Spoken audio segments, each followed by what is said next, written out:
तारीख 8 अप्रैल 2026। दुनिया ने सोचा युद्ध थम गया, लेकिन यह तो बस खूनी खेल का इंटरवल था। पाकिस्तान की मध्यस्थता में जिस सीज फायर पर मुहर लगी, उसकी स्याही सूखी भी नहीं थी कि लेबनान की धरती पर मिसाइलों की बारिश शुरू हो गई। सवाल उठ रहा है कि यह युद्ध विराम कहीं धोखा तो नहीं, क्योंकि यह महज इत्तेफाक नहीं है कि युद्ध विराम होते ही इजरायल ने लेबनान पर पिछले 44 सालों का सबसे भीषण हमला बोल दिया। तो क्या शांति के सफेद झंडे के पीछे ट्रंप और बेंजामिन ने महाविनाश का ब्लूप्रिंट तैयार कर लिया है?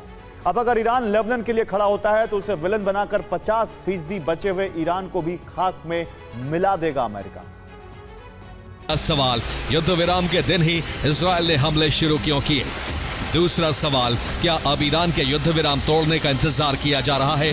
तीसरा सवाल, क्या लेबनान के जरिए अमेरिका युद्ध में री एंट्री करने वाला है? ईरान ने बयान दिया है, लेबनान में हमले जारी रहे तो युद्ध विराम समझौते से अलग हो सकता है।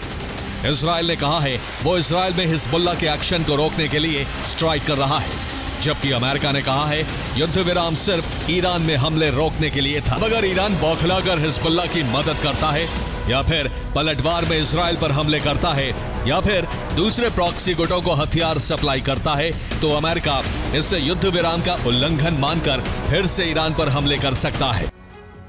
और इजरायल ने कासमिया ब्रिज पर मिसाइल स्ट्राइक की। यह ब्रिज लितानी नदी पर बना है, जो बेरूत से तायर को जोड़ता है।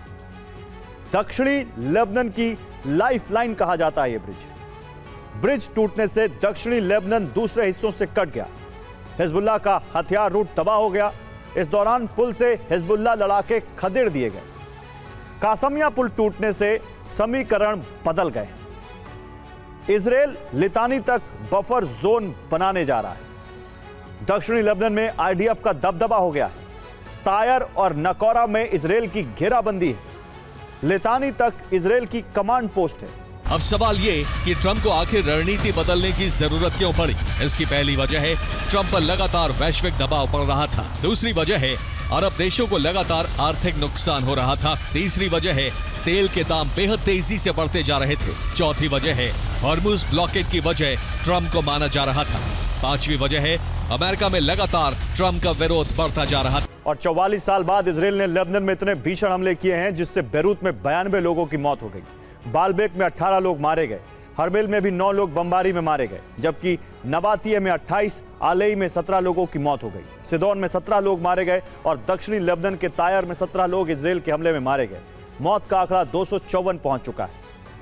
तो युद्ध विराम से पहले उन्होंने बेंजामिन नेतन्याहू को फोन किया था। हो सकता है तभी लेबनान पर हमले तेज करने के लिए कहा हो। ईरान से युद्ध विराम के तुरंत बाद ही लेबनान पर हमले शुरू हो गए थे।